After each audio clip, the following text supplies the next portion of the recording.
Hey everyone, Doug here with Doug Johnson Productions, Orem, Utah, and I've got a product review for you here today. So this is a review on the Cinegears wireless follow focus system. It's a little bit different than some of the other stuff that we do here on this channel. This product is really aimed primarily at a film market, but we do use it in video as well. So first of all, we'll talk about what a follow focus is. So you've got a lot of these lenses that are used in video and film production that are manual focus. You don't typically find autofocus in that particular arena. And very often the camera operator is not the one that's doing focusing, so they have a device called a follow focus. So it's basically a big wheel that goes on the side of the camera that you adjust the focus on the lens. And Cinegears has a product here that's a wireless follow focus. There are other manufacturers that make these, but Cinegears reached out and offered to have us review. So I've got this here. And to help out, we've got friend Paul here, Paul Green. Paul has been in the film industry for basically 20 years. And how long have you been doing focusing? Probably about 12 years. So Since about 2007. And you've been first assistant camera on quite a number of productions. Way too many. And that's primarily what I do. Yeah, that's Paul's primary job actually. So I mean, he helps us. Pull the focus. He helps us take measurements all day long. That's right. He helps us with our live stuff, but he actually does focusing. Yeah. He runs follow focus. Along with operating camera. Cameras, so I really enjoy. So it made a lot of sense to bring him in because he's been doing this for a long time, and this is right up his alley. And so he's had this in his possession for a couple months. Yeah. Yeah. So Cinegears sent it to us. Just used it on a movie. So here in Utah, a lot of the productions don't last too long for movies. So I did about a 14-day movie with that so far, and a couple commercials. So it's been a good unit. It's been a reliable unit, which is huge, because a lot of these, all of a sudden, wireless goes down on things. Yeah, wireless is not always reliable. Yeah, and I'm not one for wireless. I'm not typically doing wireless follow focus, honestly. I do actually prefer the mechanical follow focus. So that's kind of where my industry teaching was mechanical, starting with film, very, into the latter part of film for it. So it was always kind of, the wireless wasn't. Yeah, but since you've been the technology at the time. Since you've been in the industry for a long time, you've actually used a lot of different wireless follow focus systems. And I have used the range, maybe close to, I don't know, all the leading brands. I've used the top, used the cheapest kind, you can get, and even at those levels, there's always some kind of problems, but there's some that are reliable, more reliable than others, and but more often than not, I find issues with just the connection. Like, oh, I don't know what's going on. I'm unplugging and like plugging back in, and it's taking time, and time is money. And that's something we tested pretty extensively with this actually. So we just finished a range test a few minutes ago. Yeah. So Paul took the transmitter and headed outside the trailer. I just started walking and I was turning the dial. Nearly a block away, and it's just it worked fine. No dropouts, no glitches, anything. So it's been very reliable. That's the main thing that I've liked about it. I don't use a lot of features that it has, but the reliability, I know I can just plug it in and calibrate and it'll just start going. So that's one thing I have liked about this particular unit. Yeah, so basically the way it works, adjust the knob here and it actually physically adjusts the lens on the camera. So you can see as I turn actually physically moving the focus on the lens, and it's a one-to-one relationship. So however I move the wheel on the transmitter, that's how the lens moves, and it's repeatable. So you can actually do markings on the wheel and repeat your moves over and over again. So if you need to hit a specific focus target, you can very easily do that. So while you were testing, Paul, did you have any issues with it hitting target as you're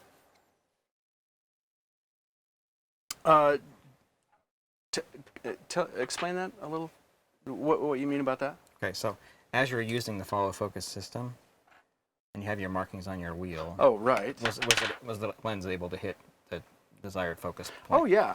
Once I was able to have the actor stand on their mark, find focus first of all, measurement wise, and then getting the fine tuning by visually seeing, and getting it by just kind of dialing it in, and then marking it. And once I went back, it was right on. Okay, cool. Yeah. Yeah. So Never had a problem with that. So repeatable, which is important with a follow focus. You want to be able to repeat your moves Yeah. because you shoot multiple takes. Yeah, absolutely. Yeah. Yeah.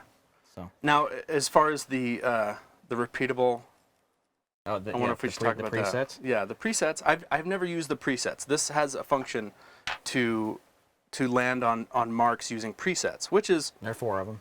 it's an interesting idea. For me, I'm not too keen on needing that. Like, so I haven't, because everything I do, I need to be just always moving, because in film and television, it's not like a product shot where I can just mark.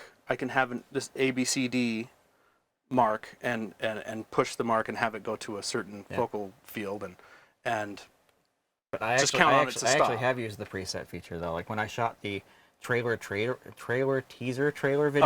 that I did, I was using presets. When you're a one-man band, Yeah. then Yeah. I totally get that. So I was using can the understand presets that. for all those shots. Like as you watch those shots, you can see it focus go from one point to another. And I was using the presets, and it seemed pretty reliable there. So I didn't have any issues with it. Some of the testing that we did on a longer lens, where the focal field is just so small, we tried going in between those before, and it didn't quite seem to hit exactly every time. We'd go between A and B. On the presets, yeah. Yeah, but that's again. Yeah, some of that, there's all sorts of reasons that could be a lens issue. It could It's be, true. Could It's be true. just not locked down as tight. It as was needed very to be. close, So but I think also our focal field was so shallow that it's just, not. I don't know what could hit that exactly. So I think if you have a very shallow focal field with the preset, it's going to be a little tougher on But that said, though, how often do professionals use presets on these things? Not a lot. I have never used it. Yeah. So there you go. That's. Then again, I don't do a lot of product things. I don't know if that would be handy in a product situation. It might. Yeah, it's possible. For product. So when you're moving between the presets, by the way, those are the preset buttons there. There's this blue knob up here that you can use that to adjust the speed of transition. Do a closer. Transition between. Like for that one.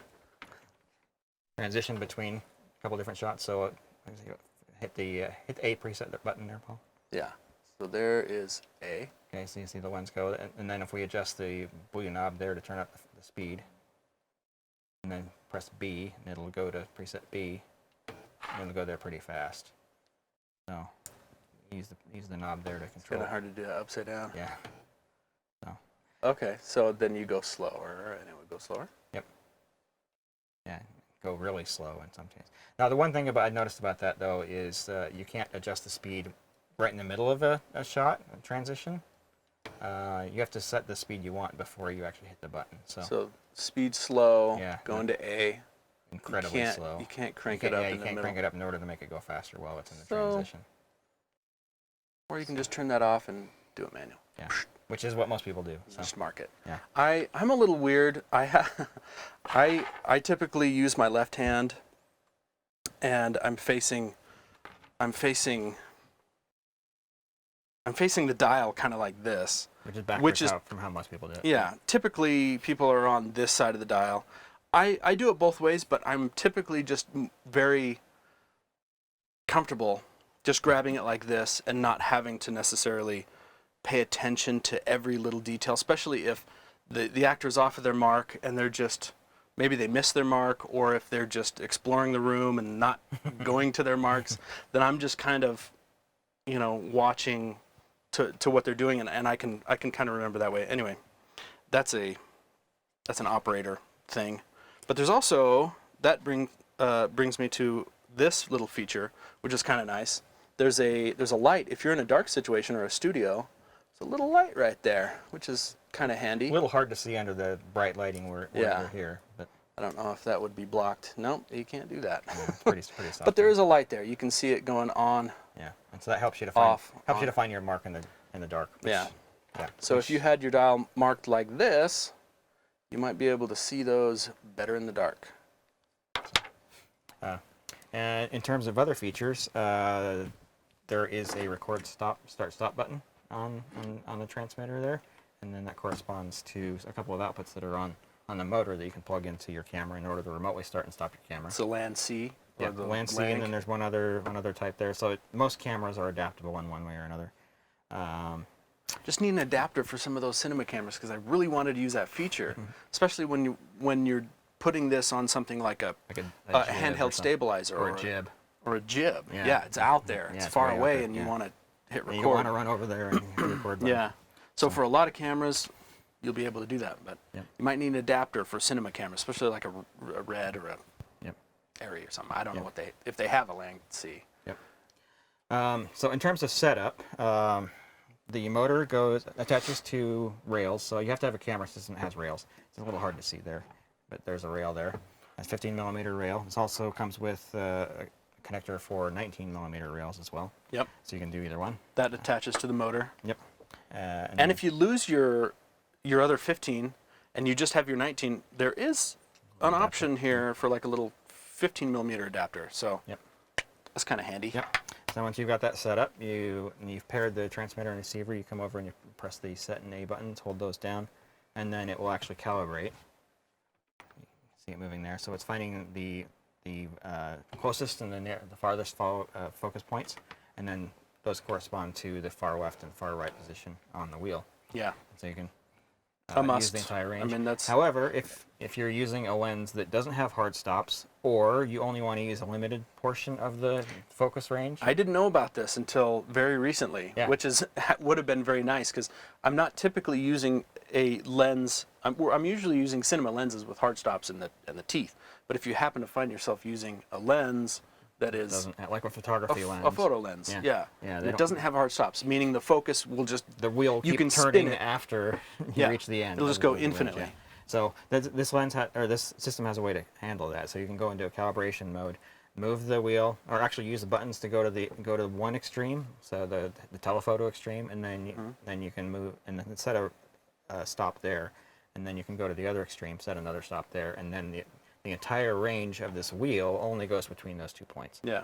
So And you brought up a good point too. If you didn't want to go to the far extremes, you wanted to go to just a certain range. yeah, so you got could do that two too. subjects that you're doing a rack focus between two different subjects. One's at 6 feet, one's at 12, and you just needed to go back and forth between those. You could set your two extremes at 6 and 12. Yeah. Yeah, you would just go all the way. It's a little But it also gives you finer control throughout that range too. So true. It would be kind of some setup, but yeah, it's possible. Yeah. It's possible to do that. and yeah. So there. photo lens, it's possible. You can use this with a photo lens and not worry about skipping over, because that was my worry is turning the dial too much and just having it go past infinite, and then you try to go back and it's not on. You have to go up and see what it is and then remark your lens. So that was really good info to know. Yep. So and the other thing that's probably worth mentioning is that you can reverse the direction on here. So if you're used to having like near And be it's right here. all the way to the right and far be all the way to the left, or vice versa, you can actually switch. And that that's my weirdo left hand thinking, where this is closer and this is farther. So the direction button is right there. Yeah, so you can reverse. It's kind of that very nice. easily, I have to so, use it yeah. often if somebody else is using it, yeah. or it just gets pushed. Or something. So overall build quality on this thing, excellent. It's amazing. Oh yeah, absolutely. It feels like a brick. No, it's got weight to it. It's all very, alloy very tough. metal. Yep. It's probably some kind of aluminum, but it's strong. Yep. So you're not going to damage that easily. Yeah, it's got some rubber parts here Rubber feet for setting it set down. Whoops, I just hit a button. Yeah, very, very solid build quality. So no issues there. It's a built-in battery. Yep. So- Charged over USB, and the battery lasts for a really long time. It does. It lasts for a very long time. I during the whole shoot on this movie, 14 days, I did not have to charge it. I did notice at like close to the last day, it started blinking. It started going red, I think. I think that was and I thought, oh no, this is going to die in the middle of a shot. But luckily, this 5-volt DC here, Just USB, yeah. USB, I just plugged it into like you get a phone, like Phone charger. yeah, phone charger, Yep. and I had it plugged in to the little setup I had, a little monitor setup, and it charges, and you can use it at the same time. So Yep. that was nice. I was Yep. like, oh no, it's going to shut it off, Yep. or I have to turn it off to charge. Yep. You can actually have Yep. it on while it's charging, which is And- super cool. In terms of powering the motor, that actually comes off of a D-tap cable, so it's actually plugged directly into the camera. Oh yeah. Yeah. So Yep. there's no battery in the motor. It just gets its power from the camera. So yeah, there's that. One thing about the P-tap, a lot of your V-Lock or your gold mount batteries Yeah, will yeah. have a P-tap on it. If you didn't want to shut off for calibration, if the Right. camera needed to go off, you can actually have it Plug it plugged right in into the battery. to the battery.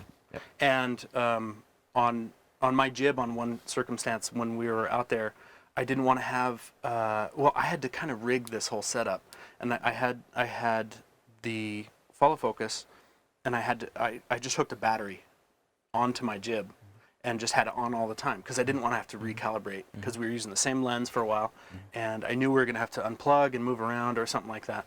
So it was handy. Yep. It's kind of handy, and if you have a lot of accessories, you can always plug into a battery. Yep. And it works. Yep.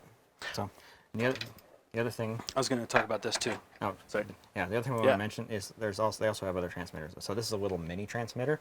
It works exactly the same. It only has 2 presets instead of 4, but you've got a smaller wheel here, and that works exactly the same as this bigger wheel. So, for It's example, like a nice little finger wheel. yeah. You So can put on your jib, or you you can, stick it on your jib handle, so you'll be able to control follow focus Yeah. while you're controlling your jib. Or or if you have a handheld like a Ronin or a Movi, yep. you can have a finger wheel if you want to do your own focus. Yep.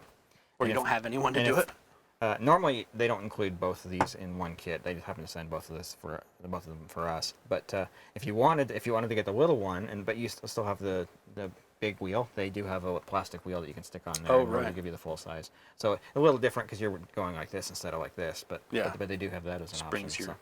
So and again, that's also built very, very solid. That is. It's a very tough The little build unit. quality on these products is amazing. And it has its own built-in battery with the Yep. USB Also charger via on the USB. top. Yep. Yeah. That one's not going to last as long because the battery is obviously smaller than the big one. But one nice thing though is it has a little readout, which it's a 3-digit number. It tells you the focus position. So if you wanted to repeat a move that way, you could just look at the number and repeat your move there. Yeah. So, Then you won't have to mark things up too much. yep.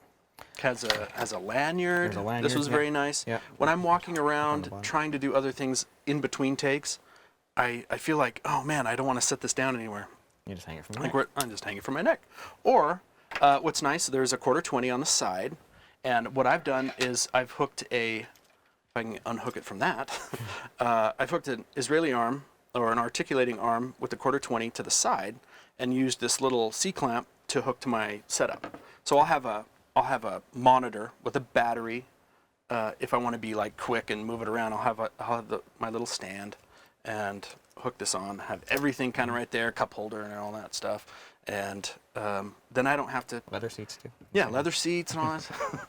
And when I'm done pulling focus, I can just let go and move the stand if I need to, and just go back to my little station.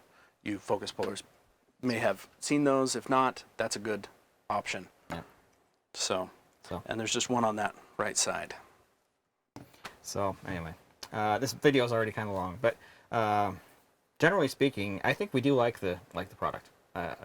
For a wireless follow focus, it's I think in the pretty price good, yeah, range yeah. and in especially in the price range. Yeah, it's one of the lower price models that's out there. Yeah. Still not super cheap, but it's much more affordable than some of the others. yeah, affordable to buy. Even in the rental houses, you get the high end, low end. This is a good mid range. I think that's actually performs very well. I stress the ability to have reliability. That's what I'm trying to say. Yeah. Reliability is huge. If I can just plug it in, turn it on, turn this on, and calibrate the lens and be set, then I can be ready and not like everybody looking at me like, I'm Yeah. trying to figure this out. And in that way, this is not disappointed. This thing has been Yeah. absolutely rock solid. So we've been very happy with the performance on it. So, With this one, I have not had any issues with trying to like I've had wireless issues before, This one Yeah. has just been reliable. That's all I can say about it. Yeah, the radio signal reliability on this thing is shockingly good. Yeah, I ran down the block and even just tonight, and it just kept on going. Yeah. So, in terms of complaints, I have one little minor complaint. When you go from one extreme to the other, you can hear the motor. oh right, there was one instance on this movie where we were close on some keys, and they were coming in the door, and I was in the other room, and they were kind of chuckling at the end, and I'm like, wasn't that good? Didn't that work? Well, it's just there was a lot of noise with the motor. Yeah. And not a ton. They said it wasn't extremely bad, but going from one extreme to another, you can hear it a bit. And it does vary with lens to lens. This is actually happens to be the noisiest lens I own. All right. So yeah, if you're hearing that on camera, that's extremely loud compared to how it normally is. But yes, if you do an extreme move, the motor is. But in motor is between, audible. let's see, in between 6 feet and 10 feet. As long as you're making sane moves, it's quiet enough. You can use it on a film set, and it's fine. So yeah. There is a menu on the back on how to use this whole thing, which is nice and also kind of confusing a little bit. Yeah. Yeah, some of the directions on there are very hard to understand. So, but speaking with the general manager of the company, they're going to try and improve the manual at least. So it's a little bit easier to understand how to do things. But it's kind of handy, but again, it does so many different things with so few buttons that it's inherently a little bit complicated. So. And I typically just do two things: I turn the dial and I calibrate the lens. Yeah. But I am excited to be able to use that record button one day. The one feature that I had the most difficulty figuring out is controlling the amount of damping. So it has a feature on it where even if you make a really quick move, it still moves the lens slowly with a smooth start and tries to do a smooth stop. That's difficult to turn that feature on and off. It's a combination of buttons you have to press, and the instructions on the back are just not clear. And yeah, that's one thing that I wasn't super thrilled is the damping. Yeah, we just turned it off. We need to just turn it off. I mean, I can imagine going between those would be handy, but if you're using this, you don't want any to follow anyone. Yeah, I mean, if someone all of a sudden moves close to you fast, you want to move close fast. You don't want to do it and have it go feather in. I'm not sure what circumstance you would really want that, but maybe it's for new people who have just to make it look a little less not gotten quite the right feel for it yet. Yeah, you don't want it to be. So we actually found that feature to be a little bit annoying, so we turned it off. But it is there for people who need it. So you want to hide the fact that you're pulling focus. Yeah. So, but in terms of issues, that was my only real complaint, is the noise of the motor. And once we were able to figure out how to reset the damping, and the manual, or just the verbiage on the back. It is handy to be right there. The instructions could be a little more clear, but it does work. I mean, you have to decipher their combinations of button presses in order to program the thing. So it could be me. I mean, I don't get things that well. But. Well, yeah, I spent close to an hour trying to figure that out. So, anyways, I actually do recommend the product. I think it's actually pretty good, especially considering the other products that are out there. So if you want to get something nicer, the price is gonna jump up a lot. Yes. This you get to the high-end products, it's 5 times. They can be 5 times more expensive than this one. Yeah. So it's crazy. Yeah. There are some that are cheaper, but I'd avoid them. So. Honestly, most cases this just works. If you're doing small to large production, I would recommend it. Yep. And I've worked on small and large productions. Yep. So, yeah, overall, 2 thumbs up. Yeah. I like it. It's good. 2 by me as well. Yep. So, thanks guys for watching. If you're new to the channel, please consider subscribing. We do content related to video production about once a week. We release new videos about once a week. If you have any questions or comments, please consider leaving those down in the comment section down below. I try and answer those as quickly as possible. Also go ahead and subscribe to Paul's channel. Paul does a lot of cool behind the scenes on a lot of the stuff that he shoots. And I like to vlog. He does a lot of other fun stuff. So he just did a cool video on his Halloween costume, how he made his very cool Halloween costume. It's pretty random, but try to make it a little entertaining. Yeah. So Paul's a fun guy. He's a great friend too. So, but yeah, go subscribe to his channel. It's Paul D. Green. Is it underscores in that or no? No, just Paul D. Green. Yeah, just Paul D. Green on YouTube. So yeah. Anyways, thanks guys for watching, and have a fantastic day.